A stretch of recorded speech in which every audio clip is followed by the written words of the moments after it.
आषाढ महिन्याची सुरुवात झाली की आपल्या सर्वांना वेध लागतात, ते म्हणजे आषाढी वारीचे।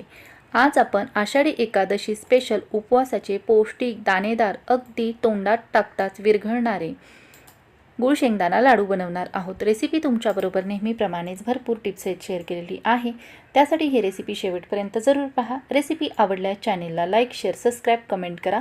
तसेच ही रेसिपी जास्तीत जास्त तुमच्या मित्रमैत्रिणींमध्ये, नातेवाईकांमध्ये शेअर करा। अधिक वेळ न घालवता रेसिपीला सुरुवात करूयात। नमस्कार, मी संध्याच रेसिपीमध्ये आपल्या सर्वांचं खूप खूप मनापासून स्वागत करते। सर्वात प्रथम आषाढी एकादशी स्पेशल उपवासाचे पौष्टिक दाणेदार असे गुळ शेंगदाणा लाडू बनवण्यासाठी इथे मी काही शेंगदाणे घेतले आहेत। याचे वजनी प्रमाण म्हणाल तर 400 ग्रॅम इतके आहे। सर्व शेंगदाणे मी निवडून घेतलेले आहेत। तर आता हे शेंगदाणे वापरून आज आपण शरीरातील रक्ताची कमतरता दूर करणारे, प्रतिकारशक्ती वाढवणारे उपवासाचे गुळ शेंगदाणा लाडू बनवणार आहोत। त्यासाठी सर्वात प्रथम आता हे शेंगदाणे आपण भाजून घेऊयात। शेंगदाणे भाजून घेण्यासाठी इथे मी कढई गरम करून घेतली आहे। या कढईमध्ये घेतलेले सर्व शेंगदाणे घालून घेतले आहेत भाजण्यासाठी।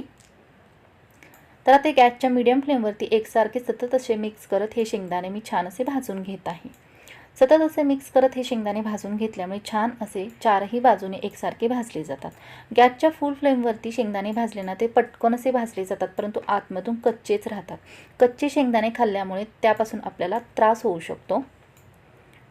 तर इथे पाहू शकता गॅसच्या मीडियम फ्लेमवरती छान असे शेंगदाण्यांची साल तडकेपर्यंत खरपूस असे हे शेंगदाणे मी भाजून घेतले आहेत। शेंगदाणे छान असे भाजून घेतल्यामुळे ना आपल्याला कोणत्याही प्रकारचा त्रास होत नाही, म्हणजे शेंगदाणे बाधत नाहीत।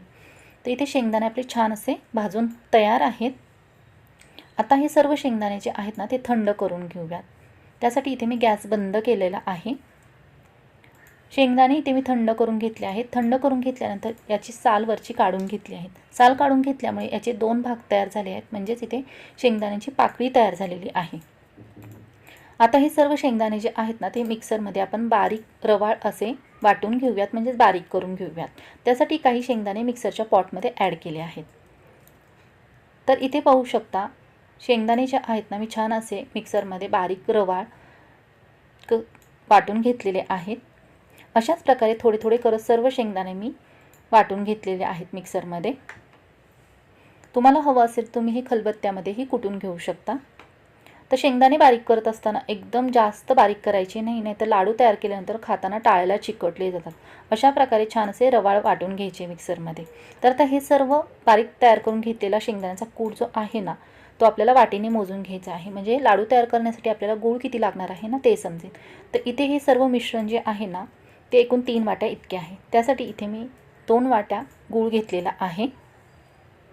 त्यातील काही थोडासा गूळ मिक्सरच्या पॉटमध्ये ॲड केला आहे व आपल्याला रवाळ वाटून घेतलेला थोडा शेंगदाण्यांचा कूट मिक्सरमध्ये अगदी 4 ते 5 सेकंद हे मिश्रण मी फिरवून घेतले आहे। अशाच प्रकारे थोडा गूळ व थोडा शेंगदाण्याचा कूट थोडा थोडा करत मिक्सरला फिरवून घेतला आहे।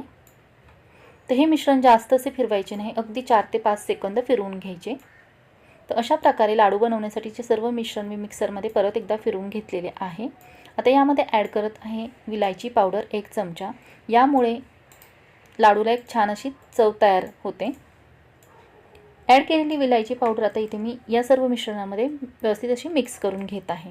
तर आता हे सर्व मिश्रण जे आहे लाडू बनवण्यासाठीचे ते छान असे एकजीव होईपर्यंत इथे मी मिक्स करून घेतलेले आहे। तर पाहू शकता किती छान असे रवाळ दाणेदार टेक्स्चर असलेले मिश्रण इथे तयार झाले आहे। तर अशा प्रकारे लाडू बनवण्यासाठीचे मिश्रण तयार आहे। आता आपण याचे लाडू बनवून घेऊयात। लाडू बनवण्यासाठी इथे एक छोटी वाटी घेतली आहे। यामध्ये तयार केलेले थोडे मिश्रण घालून इथे लाडू वळून घेत आहे हातावरती। अशा प्रकारे वाटीचा उपयोग करून लाडू तयार केल्यामुळे लाडू काय होतात, एकसारखे छान असे आकाराने तयार होतात। कोणत्याही प्रकारचे लाडू बनवताना अशा प्रकारे वाटीच्या साहाय्याने मिश्रण मोजून घेतल्यामुळे एकसारख्या आकाराचे लाडू छान असे तयार होतात। तर लाडू पाहू शकता छान असा गोल गरगरीत पटकन असा वळला जात आहे। अगदी मिश्रण छान तयार झाले आहे। तर लाडू छान दिसावे यासाठी मी यामध्ये अर्ध्या शेंगदाण्याच्या म्हणजे पाकळीचा अशा प्रकारे उपयोग केला आहे। तर इथे लाडू छान असे तयार झाले आहेत आपले खाण्यासाठी पाहू शकता। तर इथे मी 400 ग्रॅम शेंगदाणे घेतले होते, तसेच 200 ग्रॅम गूळ घेतला होता। तर या सर्व साहित्यामध्ये या आकाराचे एकूण 20 लाडू तयार झालेले आहेत। तर पाहू शकता किती छान असे रवाळ दाणेदार मस्त असे पौष्टिक आपले गूळ शेंगदाण्याचे लाडू तयार झाले आहेत।